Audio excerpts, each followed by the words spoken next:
வணக்கம். நீங்க அனுப்பி வச்சிருந்த அந்த அருட்பெருஞ்சோதி அகவல் நாம சங்கீர்த்தனம் கேட்டேன். ரொம்ப அருமையா இருந்தது. ஆமா, அதுல ஒரு தனி சக்தி இருக்கு. நிச்சயமா. அதுல இருந்து சில வரிகளை மட்டும் எடுத்து அதுக்குள்ள என்ன இருக்குன்னு கொஞ்சம் ஆழமா பார்க்கலாமேன்னு தோணுச்சு. ம் நல்ல முயற்சி. குறிப்பா அருட்பெருஞ்சோதிங்கிற ஒரு கருத்தை எப்படி ஒரு தனிப்பட்ட உறவுல ஆரம்பிச்சு அப்புறம் பிரபஞ்சம் அளவுக்கு விரிச்சு மறுபடியும் நமக்குள்ளேயே கொண்டு வராங்கன்னு பார்க்க போறோம். இது ஒரு தத்துவ பயணம் மாதிரி இருக்கும்னு நினைக்கிறேன். ஆமா, நீங்க சொன்னது ரொம்ப சரி. இது ஒரு பயணம்தான். மேலோட்டமா பார்க்கும்போது ஒரு பக்தி பாடல் மாதிரி தெரியும். ஆமா. ஆனா ஒவ்வொரு வரியையும் உன்னிப்போல் கவனிச்சோம்னா அது ஒரு பெரிய தத்துவத்தை படிப்படியா நமக்கு விளக்குறது நல்லா புரியும். ஓ.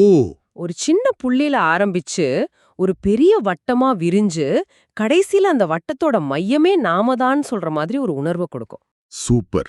அப்போ அந்த முதல் புள்ளியிலிருந்தே ஆரம்பிக்கலாம். முதல் 2 வரிகள். அது ஒரு தனிப்பட்ட உரையாடல் மாதிரி இருக்கு. ம் சொல்லுங்க. எம்பலம் எனத் தொழுது அருட்பெருஞ்சோதி ஏத்தினோர்க்கு அருள்புரி அருட்பெருஞ்சோதி. இதுல இந்த பலம்ங்கிற வார்த்தை எனக்கு ரொம்ப சுவாரஸ்யமா படுது. சரி. முதல்ல படிக்கும்போது நீதான் என் பலம்னு சொல்றது ஒரு பாதுகாவலர்கிட்டயோ இல்ல ரொம்ப சக்தி வாய்ந்த ஒரு தெய்வத்துக்கிட்டயோ சொல்ற மாதிரி இருக்கு. இது உடல் ரீதியான பலத்தை மட்டும்தான் குறிக்குதா? நல்ல கேள்வி. பொதுவா பலம்னு சொன்னா நமக்கு அதுதான் முதல்ல தோணும். ஆனா இங்க அதோட அர்த்தம் ரொம்ப ஆழமானது. அப்படியா? இது வெறும் உடல் வலிமையோ இல்ல எதிரிகளை ஜெயிக்கிற பலமோ கிடையாது. இது ஒரு முழுமையான அடைக்கலம். அதாவது என் வாழ்க்கையோட ஆதாரமே நீதான். ஓ. என் மனபலம், என் ஆன்ம பலம், கஷ்டங்களை தாங்கிக்கிற சக்தி, என் நல்லது கெட்டது எல்லாத்துக்கும் நீதான் பொறுப்புன்னு ஒரு முழுமையான சரணாகதி மனநிலையில சொல்றது. புரியுது. எனக்குன்னு வேற எந்த பலமும் இல்ல, நீ மட்டும்தான் அப்படின்னு நம்பி தொழும்போது அருள் கிடைக்குதுன்னு சொல்றாங்க. அப்படிதானே? கரெக்ட். சரியா சொன்னீங்க. அது ஒரு நிபந்தனையற்ற நம்பிக்கை. ஓ. அப்போ இது ஒரு குழந்தை தன் தாய்கிட்ட தன்னை முழுசா ஒப்படைக்கிற மாதிரி, எந்த சந்தேகமும் இல்லாம நீ பாத்துப்புங்கிற ஒரு முழுமையான நம்பிக்கை. இது பல பக்தி மார்க்கங்கள்ல முதல் படியா சொல்லப்படுற விஷயம் தானே, அந்த தனிப்பட்ட இணைப்பு.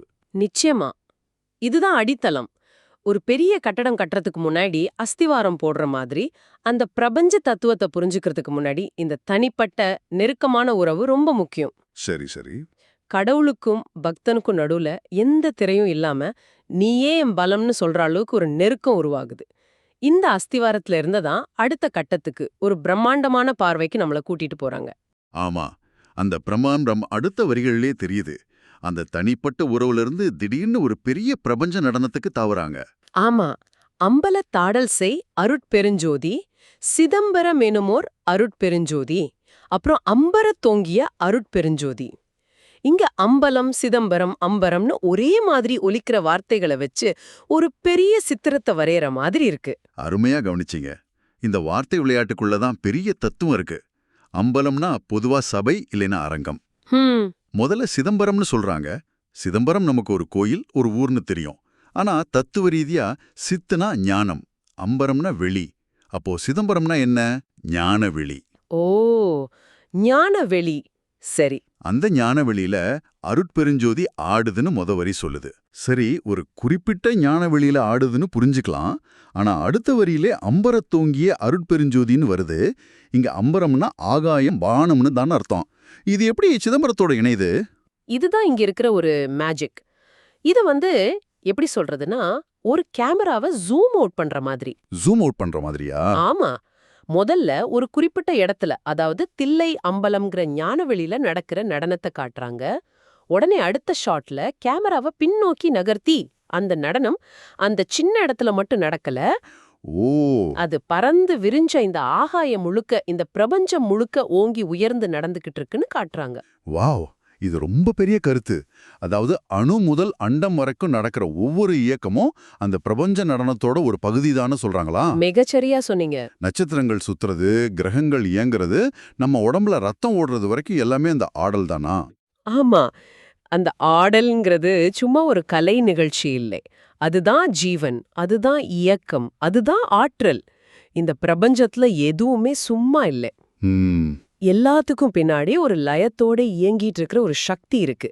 அந்த சக்தி ஒரு இடத்துல மட்டும் இல்லாம ஆகாயம் முழுக்க வியாபிச்சிருக்குங்கிறது தான் அம்பரத்தோங்கியங்கிற வரி நமக்கு உணர்த்துது. சிதம்பரத்துல ஆரம்பிச்ச பார்வை இப்போ பிரபஞ்சம் முழுக்க விரிஞ்சிருச்சு. சரி, ஒரு தனிப்பட்ட உறவு, அப்புறம் ஒரு பிரபஞ்ச பார்வை. இதுக்கு பிறகு அந்த பயணம் எங்க போகுது? ஏன்னா அடுத்த வரிகள் மறுபடியும் நம்மள பூமிக்கு கொண்டு வர்ற மாதிரி இருக்கு. ஆமா.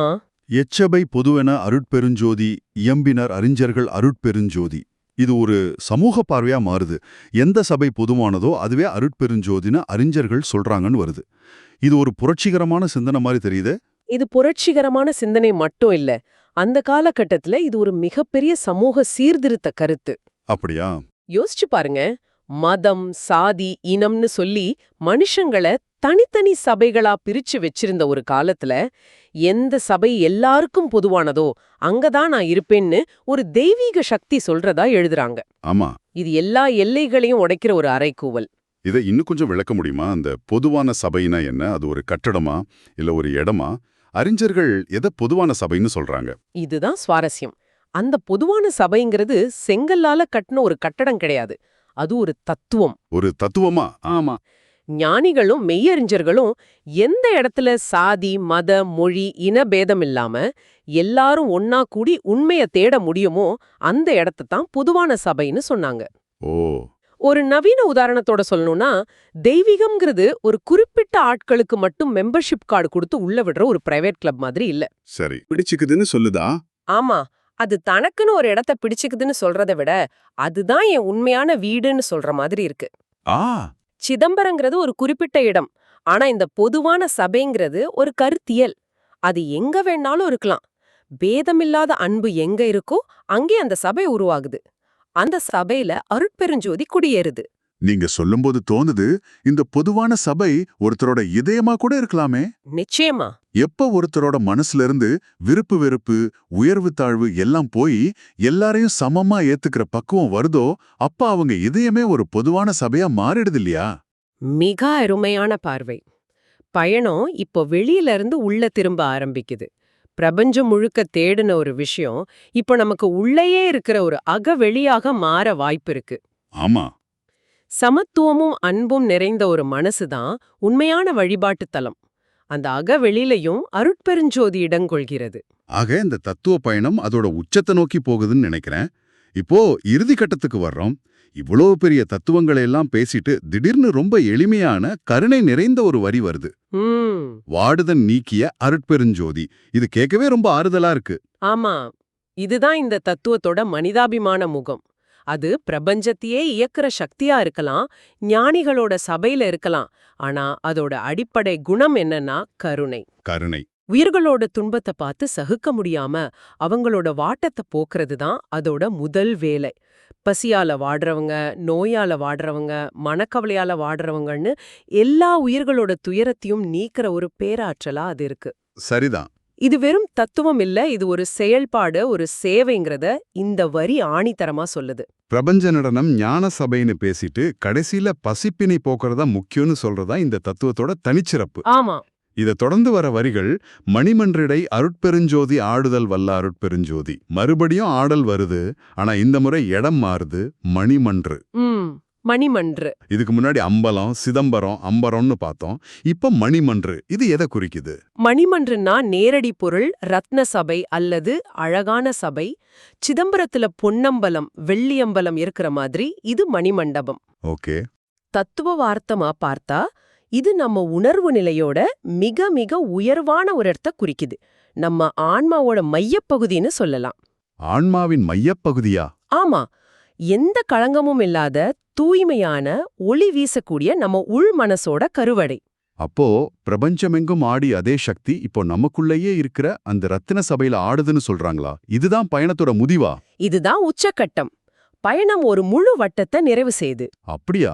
வெளியில ஒரு தனிப்பட்ட துணையா ஆரம்பிச்சது, பிரபஞ்ச சக்தியா விரிஞ்சது, பொதுவான சபையில தன்னை வெளிப்படுத்திக்கிச்சு, எல்லா உயிரோட துன்பத்தையும் நீக்கினது. இப்போ கடைசியா இவ்ளோ பெரிய சக்தி வேற எங்கேயும் இல்ல. அது உனக்குள்ளேயே, உன் ஆன்மாவின் மையத்திலேயே, அந்த மணிமன்றுக்குள்ளேயே நடனமாடிட்டு இருக்குன்னு உணர்றதுதான் இறுதி நிலை. வெளியிலிருந்து உள்ளே நோக்கிய பயணம் இங்கே முழுமையடையுது. பிரமிப்பா இருக்கு. இத சில வரிகளுக்குள்ள எவ்வளவு பெரிய ஒரு வாழ்க்கை தத்துவத்தை அடக்கி இருக்காங்க. நீயே என் பலம்னு ஒரு தனிப்பட்ட சரணாகதியில ஆரம்பிச்சு, ஆமா, பிரபஞ்சம் முழுக்க ஆடுற நடனமா மாறி, பிறகு சாதி மதம் கடந்த ஒரு பொதுவான வெளியாகி, கருணையின் வடிவா நம்ம துன்பத்தை நீக்கி கடைசியில நமக்குள் இருக்கும் ஒளிமயமான ஒரு சபையிலேயே ஆடுகிறது அருட்பெருஞ்சோதி. ஆமா, ஒரு பக்தனோட தனிப்பட்ட உறவா தொடங்குனது ஒரு ஞானியோட உள் அனுபவமா முடியுது. ஒவ்வொரு வரியும் அடுத்த நிலைக்கு நம்மள கைப்பிடிச்சு கூட்டிட்டு போற ஒரு தத்துவ படிக்கட்டு மாதிரி அமைஞ்சிருக்கு. சரிதான். வெளியுலகில் தேடிய தெய்வம் இறுதியில் நமக்குள்ளேயே இருக்குன்னு காட்டுற ஒரு முழுமையான பயணம் இது. சரி, இந்த ஆழமான அலசலை முடிக்கிறதுக்கு முன்னாடி உங்களுக்காக ஒரு கேள்வி. கேளுங்க. இந்த வரிகள் அருட்பெருஞ்சோதிய ஒரே நேரத்துல பல வடிவங்கள்ல காட்டுது. அது ஒரு பக்தனுக்கு பலம், ஒரு கோயில்ல ஆடும் நடனம், பிரபஞ்சம் முழுக்க நிறைந்திருக்கிற ஆற்றல், ஆமா, பாகுபாடற்ற ஒரு தத்துவம், கடைசியில உங்க உள் மனசுல இருக்கிற ஒளி. இத்தனை பரிமாணங்களையும் கொண்ட ஒரு சக்திய ஒரு குறிப்பிட்ட பெயருக்குள்ளேயோ ஒரு குறிப்பிட்ட உருவத்துக்குள்ளேயோ அடக்க முயற்சி பண்றது சரியா? நல்ல கேள்வி. இல்ல, இந்த எல்லா பரிமாணங்களையும் ஒருங்கே உணர்வதுதான் உண்மையான ஆன்மீக அனுபவமா? இதை நீங்க கொஞ்சம் யோசிச்சு பாருங்க.